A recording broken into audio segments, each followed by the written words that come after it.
Hi everyone, welcome back to Extra Blue. I'm your host, Elena Samuson.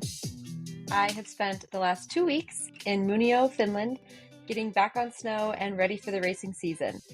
I just kicked off my season with FIS opener races here in Muonio, where I competed in the classic sprint and 10K skate races.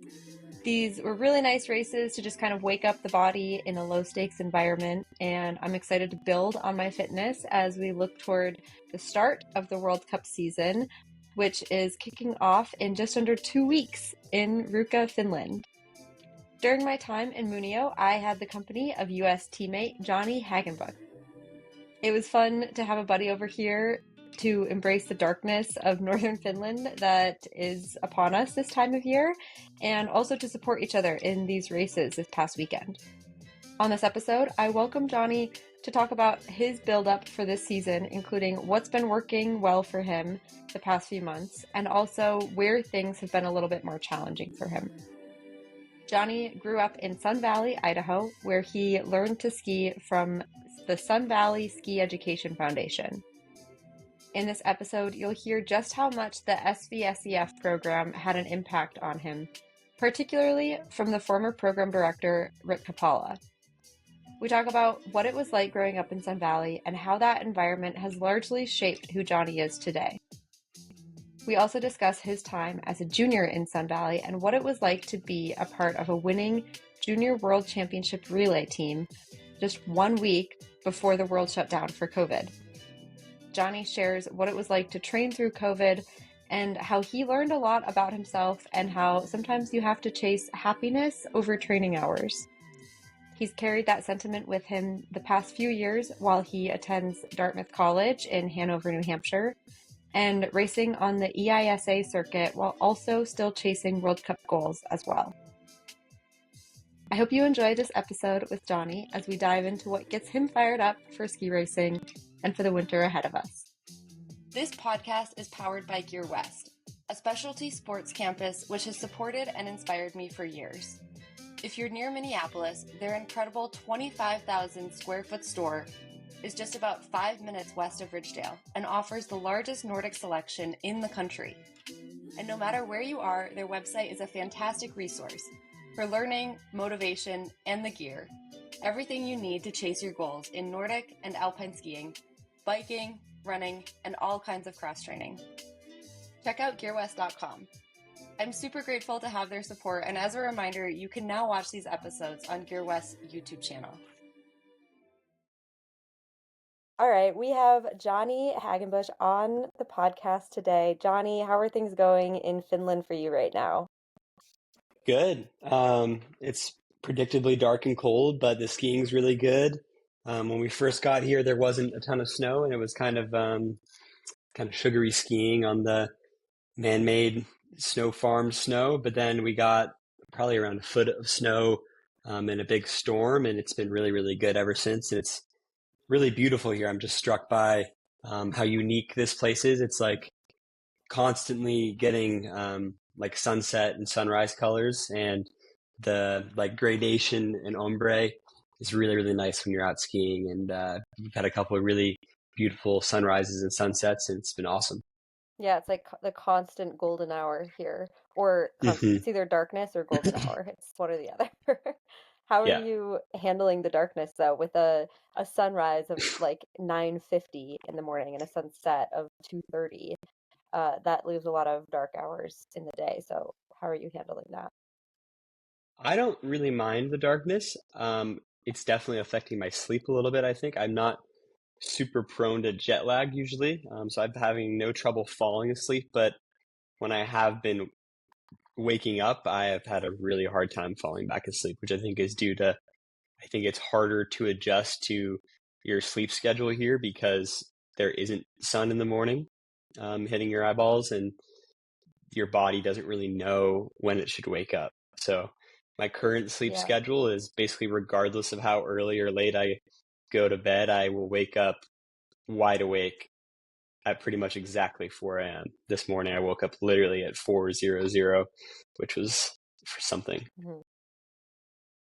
Yeah, In the past, when you've traveled over to Europe, has it been similar to this situation, or is it usually easier?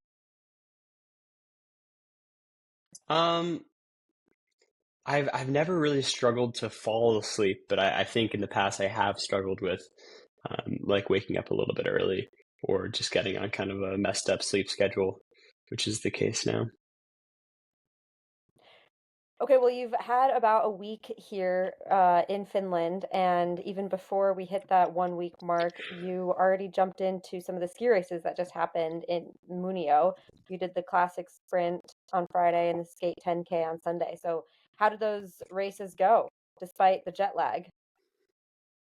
Um, yeah, they went pretty well. I'd say I had initially signed up for all three races, more just treating the weekend as like good workouts and an opportunity to ski a little bit faster, with no real expectation for how well I was going to do or these races they were pretty low stakes compared to World Cup, for example. So yeah, it was a good start to the season. I actually did better than I thought I was going to do in the classic sprint, which is funny because I thought I had an awful qualifier. And then I was really tired that next day, so I decided not to race the classic race. And then I did the skate race, skate 10K yesterday.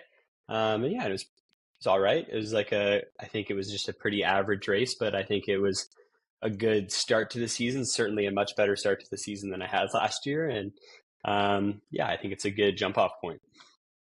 Nice. Good stimulus to get under your belt before we hit those World Cup races in a few weeks in Ruka. Yeah, totally. Uh, All about the stimulus and just also a great way to kind of tear off the band-aid and um, you can do really hard sessions, hard L4 sessions that can get you that stimulus, but it's hard to fully replicate a race. I mean, you can put on a bib, but it's never going to quite be the same as doing an actual race. So that was kind of how I was approaching this past weekend. Yeah, that's perfect. And with those races now under your belt, were there things that you recognized either mid-race or in reflection after the race of, oh, this went really well, this is great, I'm in a great spot for this, or oh, I really maybe want to focus on this type of thing between now and the first World Cups, which are less than 2 weeks away now? Yeah, I mean, um, just more talking about the distance race because the classic sprint doesn't really matter for me, I would say. Um, the skate distance race, I think I tried really hard, and I think I was skiing technically pretty well. It was a little bit squirrely conditions, and I was kind of all over the place in some sections. But I think especially on the climbs, I was just focusing on being super relaxed and skiing with high tempo.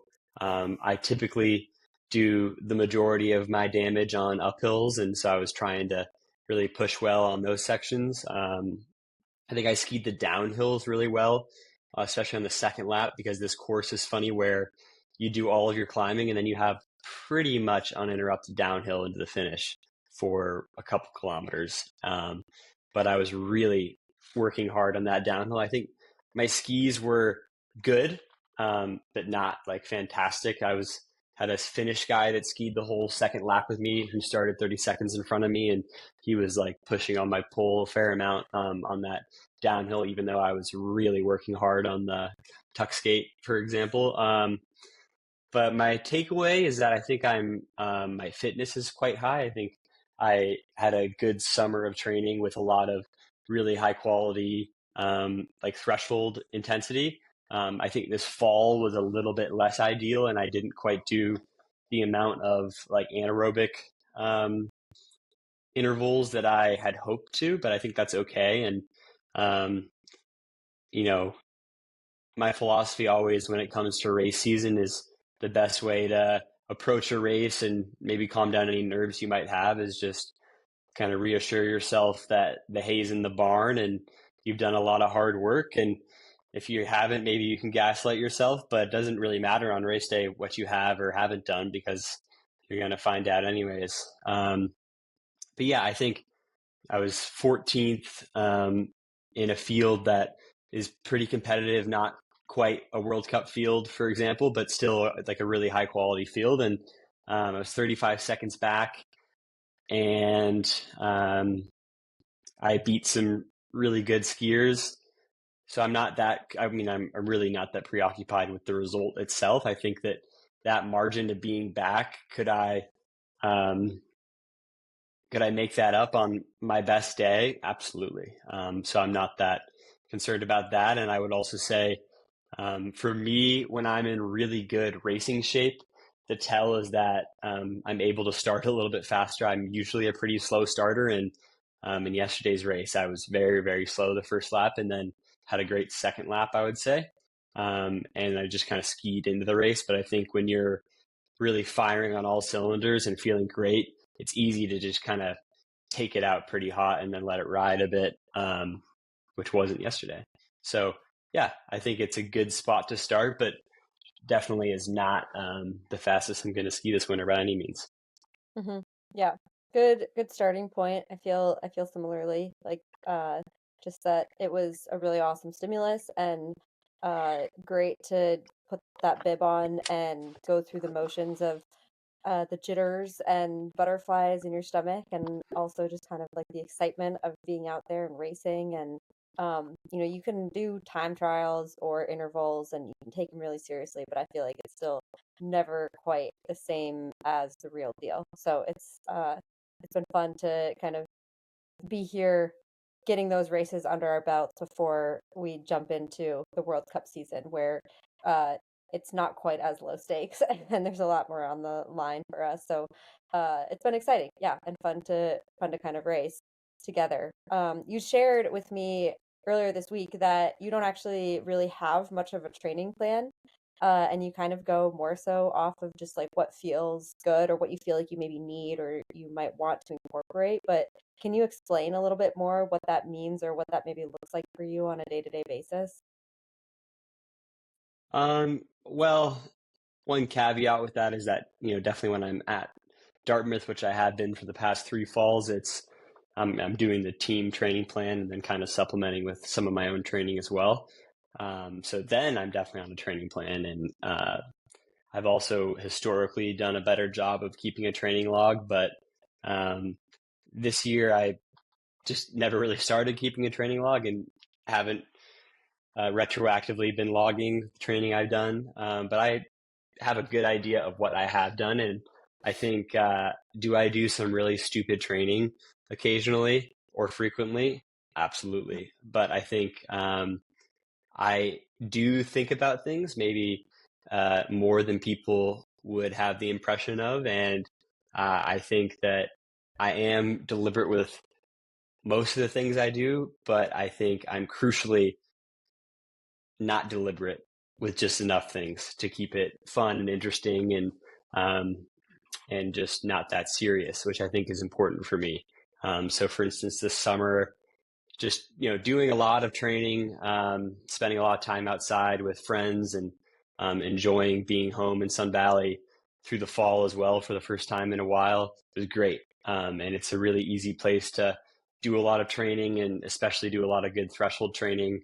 Um, and yeah, that all worked well. But this time of year, of course, it's time to start getting much more deliberate with what you're doing and the intensity sessions you're doing and the amount of training that you're doing. And I've been more deliberate through this fall, but I will say that my health and how I've been responding to training has been less than optimal. And that's been the biggest challenge this fall. But I'm not that concerned about it. Hmm.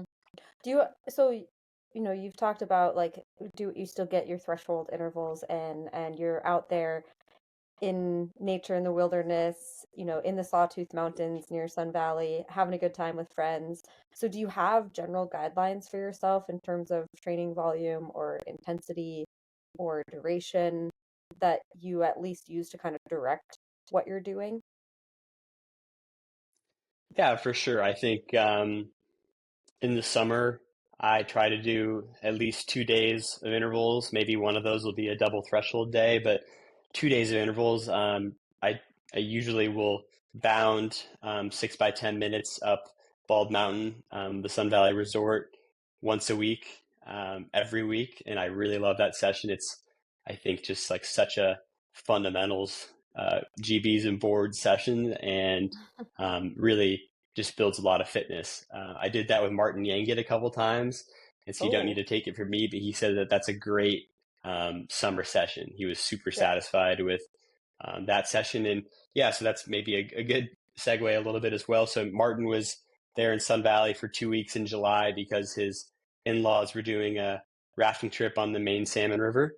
And so I got 2 weeks of training with Martin, and that was awesome. Really insightful to hear him speak about his experience and training and racing, but also just really special to spend that time with him and get to know Martin because he's a really cool guy and um, just had so much to speak about. And I really appreciated how transparent and forthcoming he was. And it was great to get to know him. And I'm looking forward to racing hopefully with him, but more likely behind him this winter. And I'm really excited to see what he's able to accomplish. I mean, knock on wood, but I think he might win that Olympic 50K Classic, or at least I certainly Oh. hope so. I'm really excited to watch that. And yeah, he was out there with his wife, Cinda, and their daughter, Sonia, who at the time was 15 months old, and she's adorable. So yeah, it was great to have that. We also had a really um, awesome training group this year in Sun Valley. I would say it was um, the gold team as a whole is resurgent, is an adjective I'd like to use, but I think it was also um, a bit of a renaissance for the Sun Valley training group in the summer, affectionately referred to as the STG. And we had, I think at its peak, 35 people showing up to team training sessions there, which is really cool. And just so much energy and enthusiasm and really productive training while also, I think, having a ton of fun with it, which is more important in my opinion. And um, I think it was like almost the entirety of the Middlebury ski team, a lot of skiers from UNH, a lot of skiers from DU, a lot of skiers from CU, and really just fun having so many college age kids around. And um, me personally, I had guys living with me. So, I mean, my in-house training group was fantastic as well. We had Elias Keck from Germany on the German national team, and he'll be starting Period 1 World Cup. And then Hugo Hinkfuss, tall Australian from CU, was there as well. And then Elijah Wienig and Will Koch both live with me, having graduated from DU and CU respectively, and they are now freshmen on the gold team. So yeah, that was super fun. And what I'd say about that is just training in Sun Valley more broadly, but training this summer with those guys around just came so easily. Like no matches burned, doing training that was high quality, but also just really fun. And Mhm. I think there are a lot of really great things about being a Nordic skier, and principal among those are being able to travel to places like Munio and be with friends and compete in these really amazing places with amazing people. But um, to me, this summer was one of the best things about being a Nordic skier, which I think many people who aren't familiar with the sport wouldn't necessarily know that, which was, yeah, the summer of training was the best part about being a Nordic skier. Yeah.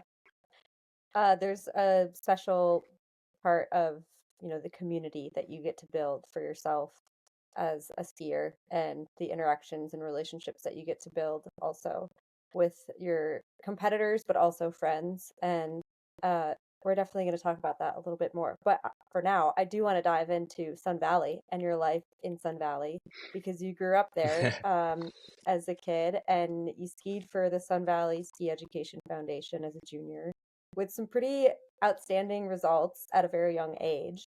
But I'm curious, how did you start skiing? How did skiing present itself to you? Who taught you how to ski? And what did that look like at such an early age? Yeah, growing up in Sun Valley is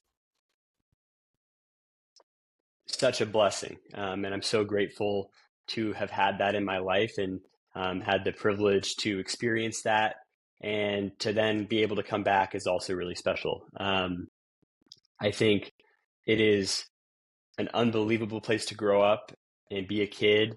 And It's now great to come back there and gain that appreciation because I feel like the older I get and the more time I spend away from the Wood River Valley, the more I appreciate it and the more I um, respect it. And also, I think in many ways want to preserve it, which maybe ties into this research project I've been doing. Um, but how did I get into Nordic skiing? I grew up alpine racing and playing tennis, playing soccer, playing like mini mites, hockey. So just doing a number of sports. And my parents, my mom is from La Jolla, California, and my dad is from Newark, New Jersey. So they did not grow up Nordic skiing, and they moved to Sun Valley in 1999, and I was born in October 2001. Um, and they were recreational alpine skiers, but were definitely more playing tennis and going on hikes kind of thing. And actually, back in the day, one thing I found out in my research project is Sun Valley was a bit of a like tennis mecca, which is hilarious because now it's not. Um, but yeah, I got into Nordic skiing. I think it was fourth grade, which would have been, I think, 2011.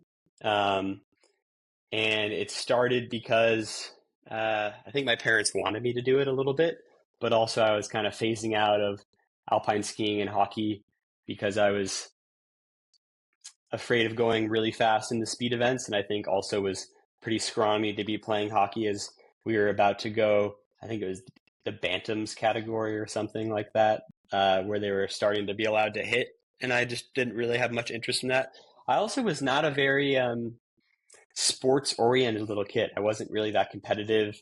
Um, I was more interested in like dinosaurs and cars and um, like go out by the river and turn over rocks and look at the bugs under it. I wasn't um, a kid who was really driven by competitive sports, I think, until I got a little bit older. Um, so yeah, I started Nordic skiing, and I learned just through the SVSEF program because my parents started to learn to Nordic ski as I was starting to learn to Nordic ski. Um, so I very quickly eclipsed their level of skiing and did, I think, the Boulder Mountain Tour, the half Boulder, in 2012 or 2013 with my mom, skied together the whole way. And then I didn't do the Boulder again until it would have been, I think, 2019. Um, yeah, and then I did it. I got third that year, and then I did it also in 2020, my senior year of high school, and I won.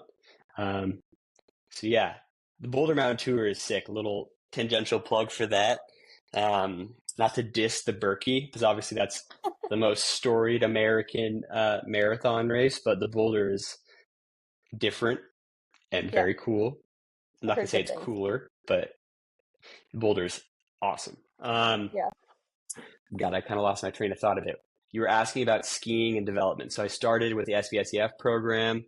Um, and yeah, I just did that, I guess, in late elementary school and then through middle school with the prep team and then through high school with the comp team under the tutelage of Rick Kapala, who's a bit of a legendary coach. Known worldwide, actually. I was skiing this morning with Florian Knopf on the German team and Christopher Kolev on the Estonian team, who both skied NCAAs in the US at Denver and UAF, respectively. And we were also skiing with Peter, the head coach of the German team. And he was like fondly recalling being in the US in 1994 after the Lillehammer Olympics and doing the spring series competitions, which back in the day, I think were one, really competitive, and two, really well organized because they would do a race in Truckee in California and then in Jackson Hole and then also in Sun Valley. So it was like a 3 race weekend race series in, I think, like late March and April, which would be awesome to have that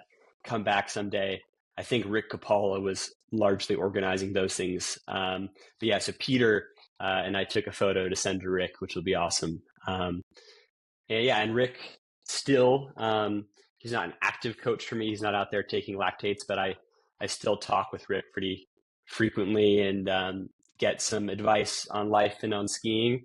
And he's a really special person in my life, a great mentor, and father figure, and but he retired from being the SVSEF program director in 2022, I want to say, after I think like almost 40 years of doing that.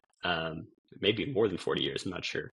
I believe he went to like 37 JNs or something Wow. crazy, which is nuts. So yeah, that was my path through skiing in high school. And as I got towards the end of high school, I was named to the U.S. ski team in the spring of my junior year, in April 2019. And up till that point, I would say that um, I had no convictions about continuing to ski after high school or after college.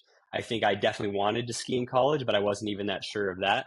Um, and I became more serious about it definitely in late high school, going to Scando and then to World Juniors and winning the relay back-to-back years. My junior and senior year of high school was pretty unbelievable. And looking back at that, it feels like yesterday, even though it's now 5 and 6 years ago, which is crazy to think about. Um, and yeah, and then I decided to take a gap year, which was honestly influenced in part by the pandemic. I didn't really have any interest in online school because during my senior spring of high school, when it was online school, I tactically told all of my teachers that the camera on my computer didn't work, which is a lie. And then I would go like Nordic skiing or backcountry skiing with my phone as my Zoom instrument with just the camera turned off. And honestly, that was sick, but I definitely just don't have any interest in online school at all, which is nice because Dartmouth doesn't offer online school. So that dovetails well. Um, and so, yeah, I took, I guess, like a gap year and a half. So I graduated in June of 2020, and I didn't start at Dartmouth until the spring of 2022. So March of 2022. So I guess almost 2 full years off of school, but um, yeah, would I do that again? Absolutely not. I think one of my greatest regrets in life is not starting at Dartmouth earlier with my class, whether that be the class of 24 or the class of 25, which would have entailed starting in the fall of 2020 or the fall of 2021. And I didn't start until the spring of 2022. So I was just during that time really focused on skiing, training a ton, training too much, and focused on making first focused on trying to win World Juniors, which didn't happen, and then trying to make the 2022 Winter Olympics in Beijing, which also didn't happen. Um, and I think that was a difficult but somewhat necessary process for me to go through. I'm a pretty stubborn person. And I think in order to learn a lesson, I often need to be taught it not once, sometimes not twice, but multiple times. And I think I learned that lesson during that time period, which was that the just skiing model, the just focused on skiing, doesn't work for me. Um, and then I got the gift of being able to go to Dartmouth then immediately after that. And that's been one of the most valuable and special experiences of my life. And I wouldn't really trade that for anything, frankly. And yes, that's kind of my ski career up to present. Yeah. Well, it's really cool to hear about kind of all of the background there and how it has evolved. I think that maybe plenty of listeners understand like the early age results that you've had, and some listeners might not necessarily uh, just realize how incredible they were, like to be part of those Junior World Championship relay medal teams. And up until that point, the US had never earned a medal in anything like that, and at least on the men's side. And so it was just really special, I have to imagine, to be part of that team, and also really cool for people to see, this group of young male athletes kind of coming through the pipeline together. And it's interesting to hear you talk about it because I feel like um, it almost came nonchalantly a little bit. Like you were just having a good time and skiing with your friends, which is incredible. But I'm curious, if that's really how you feel, like was it really just having a good time like back in high school? And I'm curious, did you set goals for yourself at that time? Who or what was there to really stoke the fire for you during those junior years of competing? Did that just come naturally, or was there an external factor involved? Um, no, there's always been characters to stoke the fire. I would say, um, I started to, I think, become more competitive as a skier because Ella Walter, the younger sister of one of my best friends, would absolutely dog me in ski races in in elementary school, middle school, and I hated it. And then I think I started to get a little bit more serious about that because I was tired of getting beaten by Ella Walter. Um, and there are just hilarious photos from that era where Ella Walter is like 6 inches taller than me and like holding up the blue ribbon or red ribbon, whichever one's winning. I think it's blue ribbon, I think and it's I'm blue. holding up the red one because I like yeah. So yeah, I was getting dogged on by Ella Walter. So yeah, that was an initial one for sure. But I think it's maybe I'd be remiss to not mention the fact that very few, I guess one of my good buddies in high school was a Nordic skier, but he actually quit after his sophomore year. So pretty much um, none of my friends were Nordic skiers in my grade. And I am really grateful and really cherish the fact that I'm still really close with all of my friends from high school. I had an amazing, amazing group of guys in my class, and I still talk with them almost every day.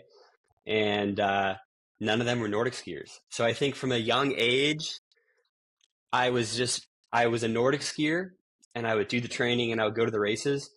But I would kind of shut that off, and then I wasn't a Nordic skier because not only would they make fun of me for being the one Nordic skier, but I also just when I was hanging out with my buddies, I was going alpine skiing and doing this and that, and I just wasn't thinking about Nordic skiing in any capacity really.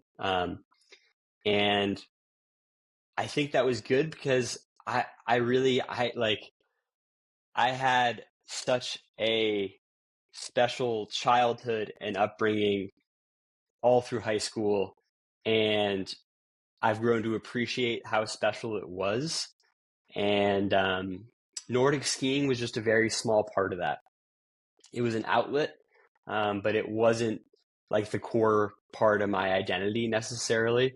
Um, and I think that was important for me. Just being able to shut that off and kind of compartmentalize that part of my life. And then, um, yeah, I just be a kid. When junior athletes ask me like, oh, like what do I need to be doing in training to take my skiing to the next level, or what did you do, or what do you know, or like what is one thing you yeah. When I was up at the Hague Glacier this summer with the Peter Wolter, Jake Adikoff, and actually Rick Kapala and I joined the Bridger Ski Foundation trip up to the Hague, which maybe I'll talk about in a bit. But anyways, we had like a panel of the people who had skied in college up there, so the BSF pro guys who were there, and then Peter, Jake, and me speaking with the younger guys. And one question I got asked was like, "What's one thing you regret doing in your ski career that you wish you could change?" And I wish I had finished out my years of playing high school soccer. Hmm. That was literally what I said, and I stand by that. Which is not about skiing at all. And they were kind of surprised to hear me say that. But I mean that because all of my buddies were on the soccer team. And my freshman year, I was the starting um, right winger. And we were runner up at state after I got slide tackled in the box to have a penalty in the semifinal, which we then won the game very late, very dramatically to then go to the state final. And then we lost. I think it was to, I'm trying to remember what school it was. Doesn't matter. Idaho 3A soccer is really not that impressive, anyways. But um, when we were a 1A school playing up to 3A, so don't get it twisted. We Yeah, only had okay. 140 kids in my high school.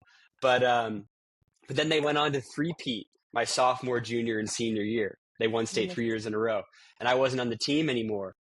But I miss not being with my friends doing that. And at that point, I was taking skiing more seriously.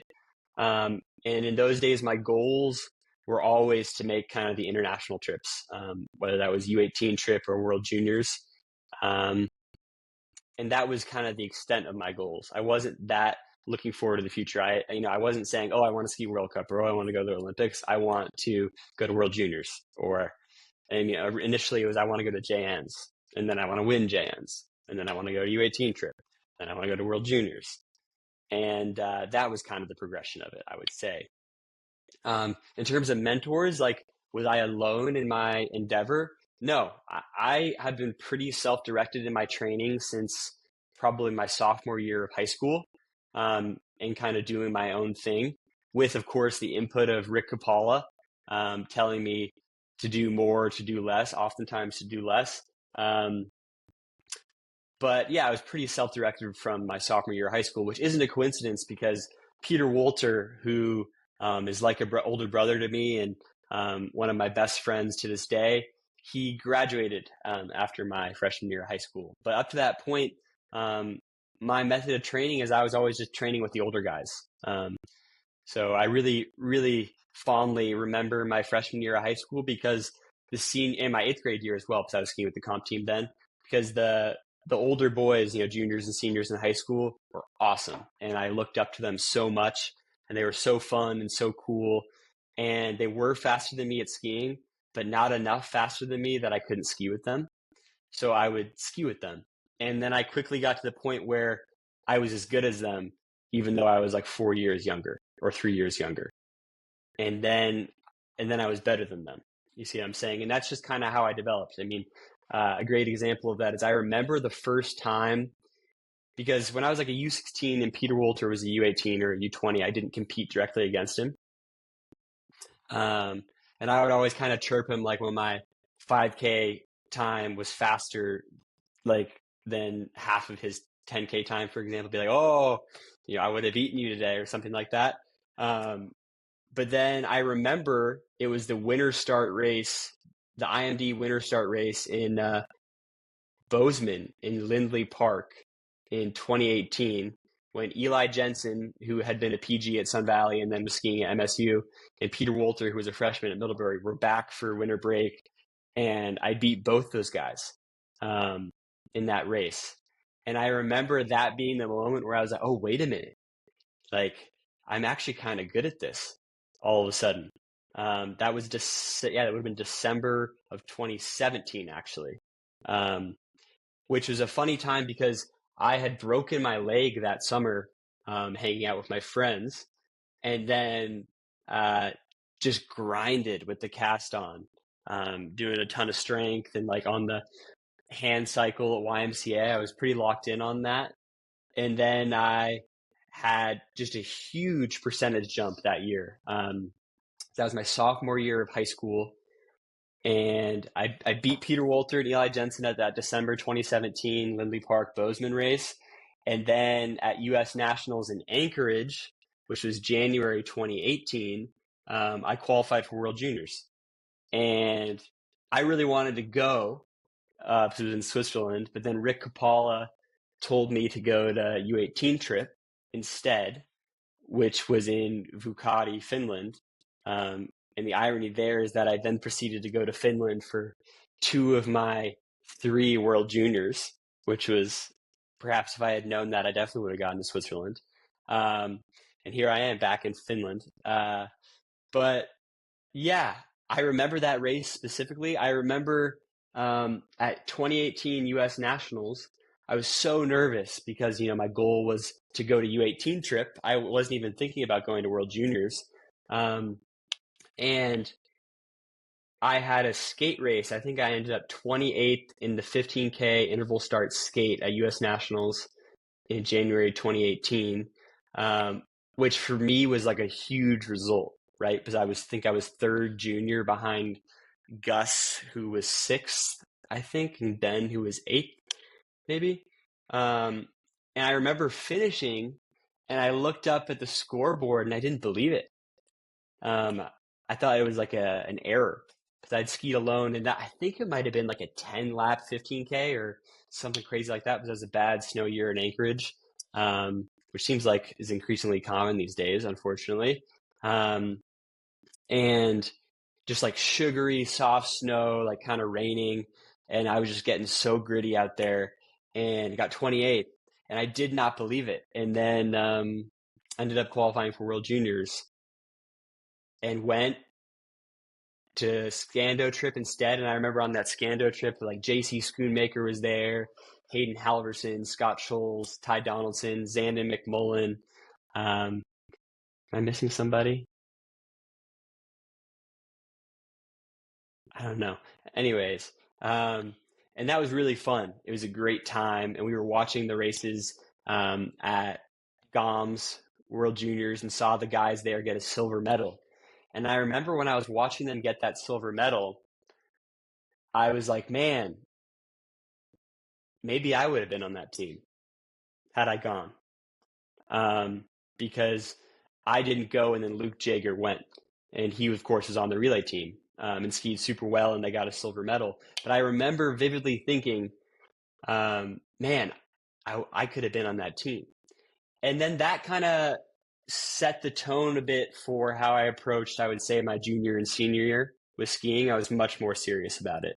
And all of a sudden was training, I think, 750 hours or almost maybe 800 hours my junior year, and then like 840 hours my senior year of high school. I think I was very meticulous about training logging then.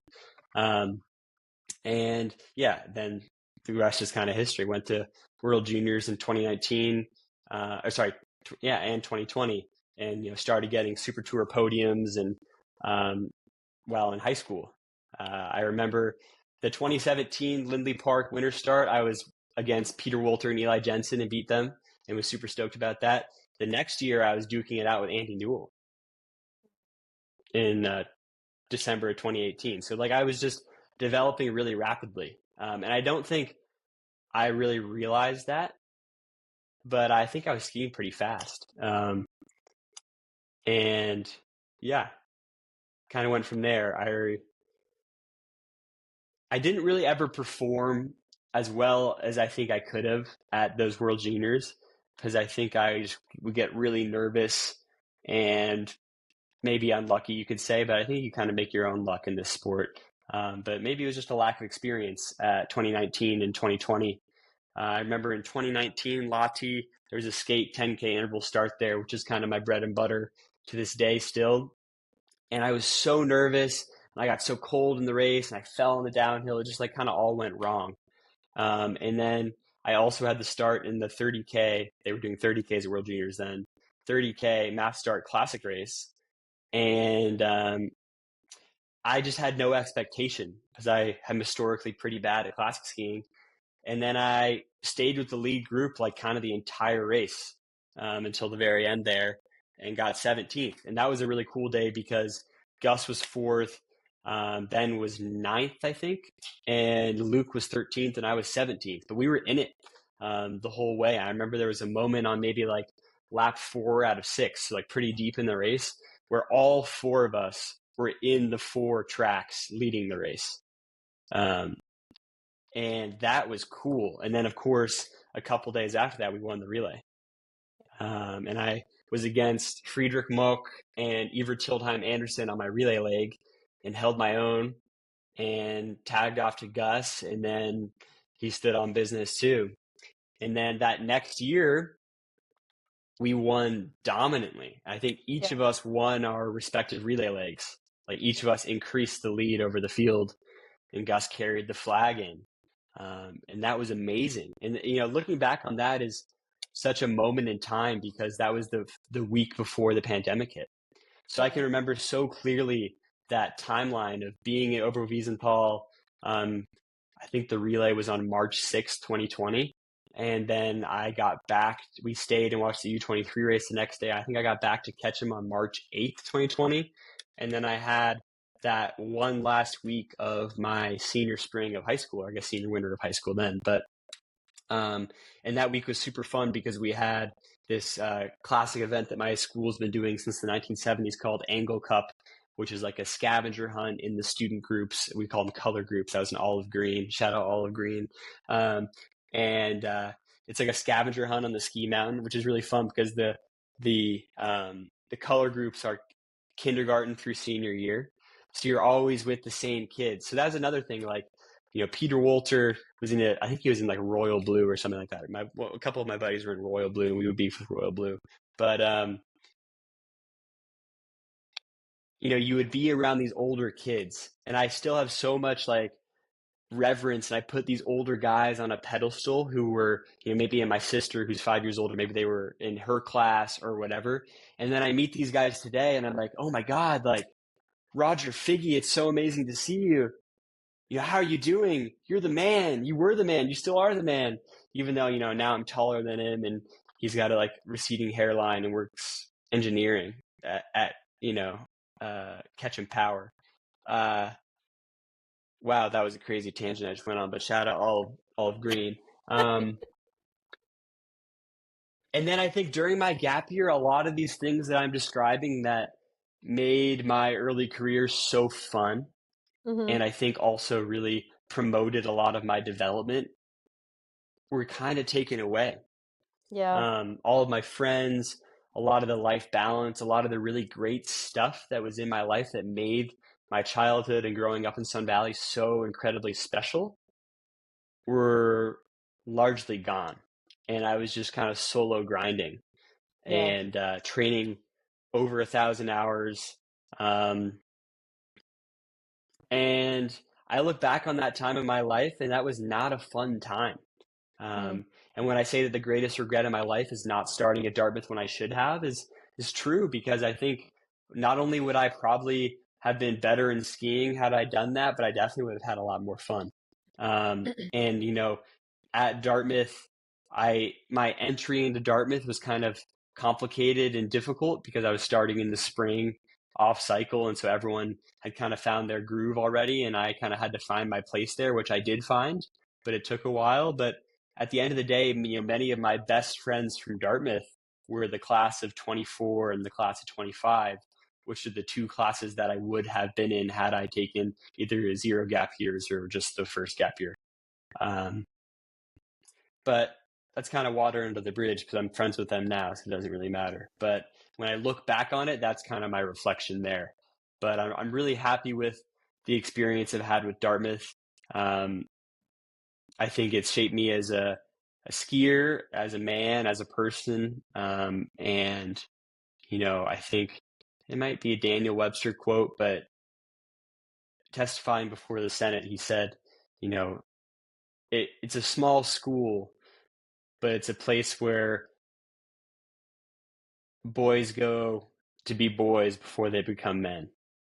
And I think that's very true in many ways. And I mean, there are a ton of like classic kind of corny Dartmouth quotes, but that's one of them that I think is true. So, And yeah, I'm like almost tearing up thinking about it. I mean, Luke Allen, one of my best buddies from Dartmouth, who's on the ski team with me, who now skis for BSF Pro, and he's Canadian, so he's gunning for the Olympics as well. At NCAA's this year, he came up to me as we were putting on our race suits and a lot, or like taking off layers, putting our bibs on and stuff right before the race. And he looked me in the eye and he said, "I cried myself to sleep last night." And I said, "Why?" And he said, "Because this is my last time ever wearing this suit." And then we went out there, and like I think both of us were a little, um, we wanted more out of that day, but it was still just so special. And when I think back on my ski career and on my Dartmouth time, that little moment that encapsulates a lot of it is, there was so much stress and anxiety and energy that had built up for this race, which to that point was, kind of the most important race of both of our careers. And there were so many people there, thousands of people, family, friends, whatever. And in this little quiet moment that we shared, he was just, yeah, I cried myself to sleep last night. And I understood it. I asked why, but I get that sentiment. I could see it in his eyes. And then we just went out there and like we did the best we could, but it wasn't about the race. It was about the experience of that. And I think that is something that's so dear to me. And I'll probably cry myself to sleep last night whenever my last race for Dartmouth is this year. yeah, I think that there's something really special and magical about skiing on the EISA circuit, which for listeners who don't know, that's the collegiate circuit out east. We call the races carnivals, and it does kind of feel like the joy and just nostalgia of a carnival. Like you feel like a little kid at a carnival just because of how happy you are to be there, even though there's no rides, like there's Yeah. no reason for it to be called a carnival, but um for whatever reason it's called the carnival circuit. And I think that there is something just really powerful about it, because when I did my very last carnival race, I remember it so perfectly. It was at Riker in at the Middlebury Carnival, and I knew I still had NCAA's to go for that season, but I crossed the finish line and I just started bawling because it's like the end of an era and the end of what Yeah. feels like some of the most um, just instrumental years and experiences as a young adult, where you are going through college and getting an education, but you're also discovering like who you are. And skiing Yeah. has been such a huge part of that. And especially on the EISA circuit, it is such a supportive and community oriented environment where you can face victory and you can face upset, and the people on the sidelines cheering, the people on your team who are in front of you, behind you, all around you, maybe they're not even on the carnival team, but they support you 100%, and you can fall back and celebrate or cry to them and walk away with a smile on your face. And I don't know what it is about the EISA circuit that makes it so special, but um, I can relate to that feeling both for with Luke Allen and with you, just in terms of like how valuable those moments are, and how they kind of shape then the rest of your life and how you feel about like those people and the places that you've gone with those people. And I guess I'm interested then to hear your perspective on something like the carnival circuit. Was that feeling a surprise to you when you first started racing EISA? And how have you responded to it or let it affect the way you approach ski racing now? Was how special the carnival circuit a surprise? Yeah. Um, I don't think it was a surprise in that it was special. I think it was a surprise the extent to which it was special. Hmm. Um, I knew it was going to be fun, I think, going in, but it's so much more than that. I mean, like I said, allow boys to be boys before they become men is like you feel like a little kid in a candy shop where, you're skiing for your college, which you're proud to represent, and it's really fun. The level of racing is pretty high for how low key it feels. Um, you're friends with your teammates, obviously. You're friends with the other team. There's friendly competition and chirping going on between the teams, and it's all good.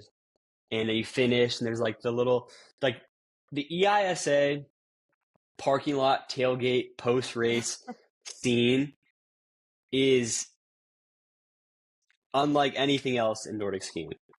Yeah. And it's so cool. And you kind of have to see it to believe it. But when you got all the parents there, they got the generators running, you got the like Cam Chalmers got the Blackstone grill and his tailgates down with the espresso machine. You're like, what is going on? He's like cooking up espressos and making some like flank steak, and you just did a 20K and you feel awful, but then you get revived. And everyone's just so happy to be there. And it doesn't matter if you won the race or got lapped. You're just happy to be there. And that's so cool. And one thing I'm so proud of with this year at NCAA's is I think that anyone who was there, whether they were an EISA skier who was at NCAA's, an RMISA skier who was at NCAA's, uh, a Dartmouth student who was out spectating, a parent, whatever, who was at Oak Hill, they understand it a little bit. They got the feeling, they got a Mhm. sniff. And I think anyone who was there walked away being like, man, that was special. College skiing is sick. Dartmouth is sick. And I think those two takeaways, um, yeah, that encapsulates it a bit. And they'll deny it, but I know those RMISA skiers have a little bit of FOMO for how fun EISA is. They can keep their fist points. They don't have what we got. I'll argue that the EISA post-race tailgate scene is more fun than World Cup finals party. So that might be a hot take. I don't know, but it's different. But I'd say it's more fun. But I'm How curious could then. World Cup finals party possibly come close? I totally Yeah, agree with you. Right? Everyone knows everyone. There's a community there, yeah, and it happens every weekend. World yeah, Cup finals, you're going to have a bunch of people who haven't indulged for months, just getting hammered and sloppy, and it's just going to be a circus. yeah. Is there a little bit of community? Yeah, but no, it's just it's so apples to oranges. It's like a different category. Um, no, it's special. And I mean, not to be just a mouthpiece for Luke Allen, but he had like kind of a quasi job interview, but also just like got coffee with, I think, like a Dartmouth '05 or some guy who'd been graduated for some time and they'd been on the ski team. And, they were just reminiscing and this guy was telling his stories, Luke was telling his stories. And then Luke was like, does it ever get that good again? And this guy looked him dead in the eyes and said, no. Oh God. And Luke was just like, damn, okay.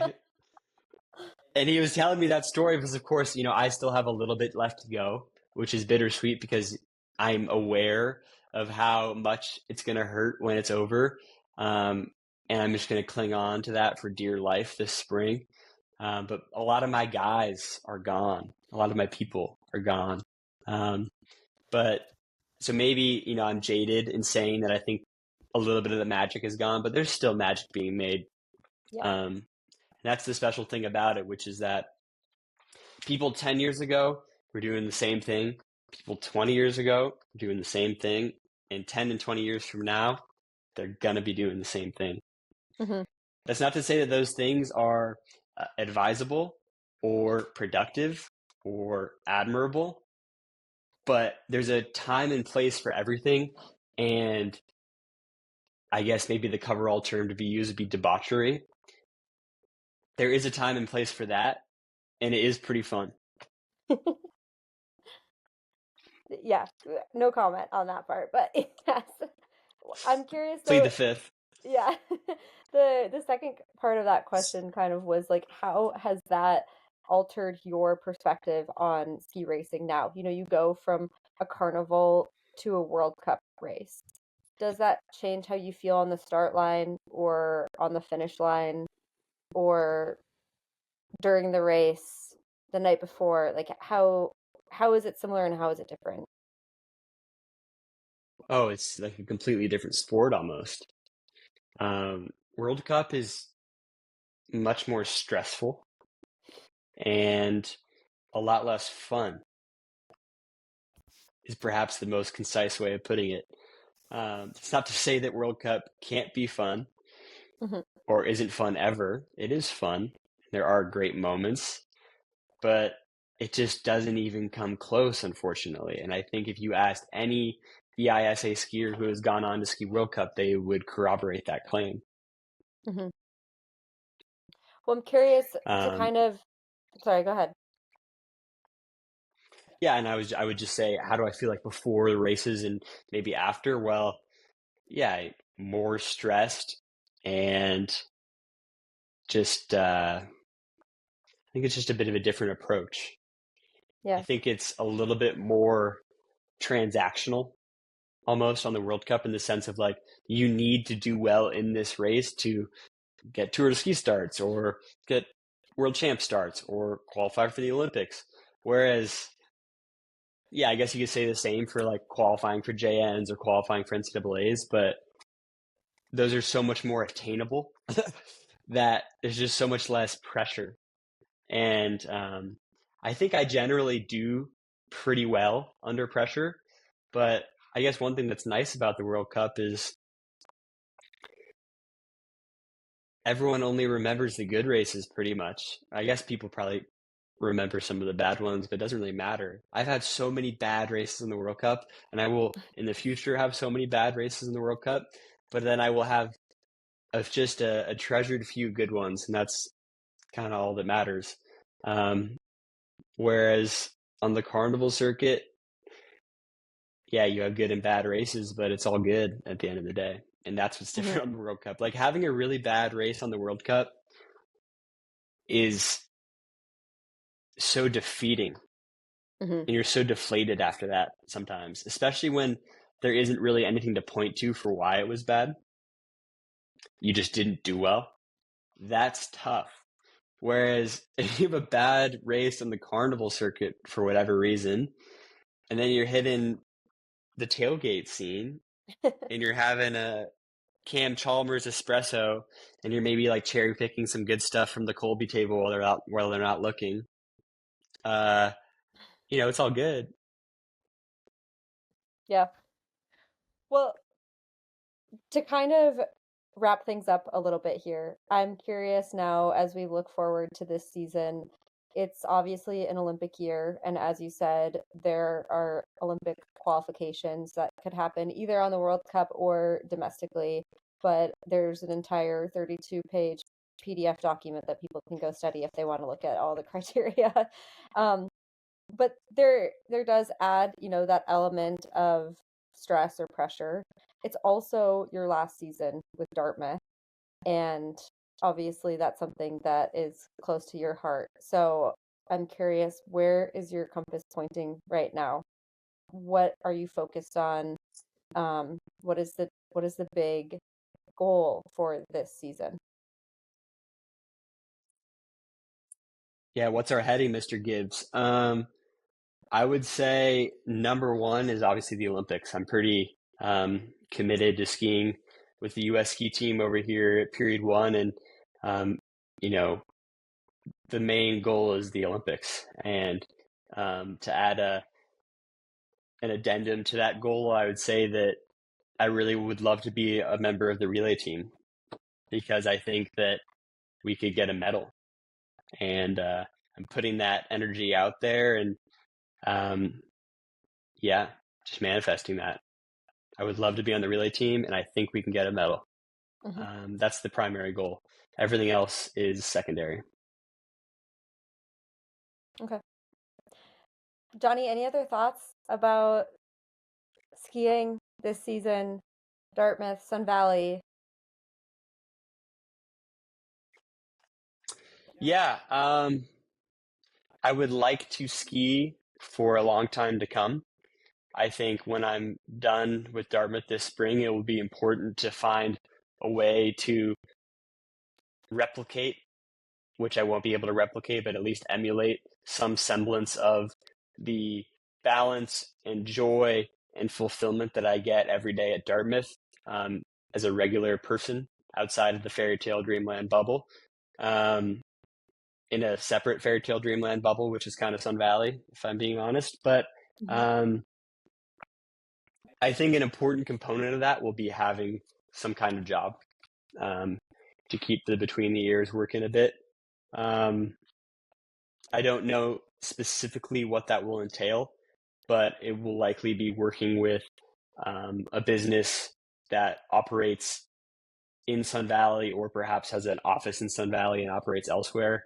I would love to, in an ideal world, have a job that would enable me to go to San Francisco semi frequently because many of my best friends from Dartmouth and otherwise are ending up there working.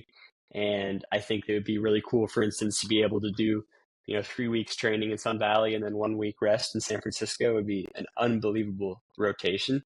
Um, but I guess we'll see how that all goes. Besides that, I I think I will continue skiing so long as it's fun and I enjoy it, and I'm being fulfilled, not necessarily fully by skiing, but having other things in my life that keep me happy too. Um, yeah. All right. Well, thank you, Johnny, so much. I know the Yeah, sun thank is you too. setting here for us now, so maybe we need to go get out there for the last few moments of daylight for a second session. But I appreciate you Mm, taking the time to answer all my questions and talk about your journey as a ski racer and just kind of building the community around you and chasing after um, the goldness of skiing, whether that be a EISA World Cup, Junior Nationals, beating Ella Walter, whatever it is that keeps you going. yeah. Thank you for I sharing hope that Ella Walter with me. listens to this. Yeah. Yeah. Thank you.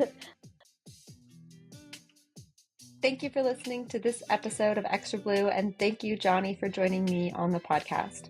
If you're interested in following along with Johnny this season, you can certainly follow him on Strava, where he's quite active, or on Instagram. Both handles are at John Steele Hagenbuch. Johnny and I are joined by the rest of the US ski team today, and we are excited to get this season rolling. If you are interested in supporting US skiing this season, stay tuned for the annual Drive for 25 fundraiser with the National Nordic Foundation, which is launching next week. Every donation counts, and every donation goes directly towards supporting developing athletes from the US who are not supported by the national team. NNF has been a huge contributor to my ski career over many seasons, and I owe them so many thanks. If you are from the Midwest and looking to have a more local impact, then head over to Team Berkey's online auction, where there are so many goodies to bid on. Some of the items include strength training plans, Berkey training plans, childcare while you go skiing, homemade goods, plenty of ski gear like race suits, jackets, hats, gloves, backpacks, and honestly, there is just so much more in there. You should go check it out. This fundraiser directly supports athletes' ski season, and I will leave links to all of these in the show notes of this episode. In the meantime, thank you for being here. I hope you are all getting so ready for winter, because here she comes.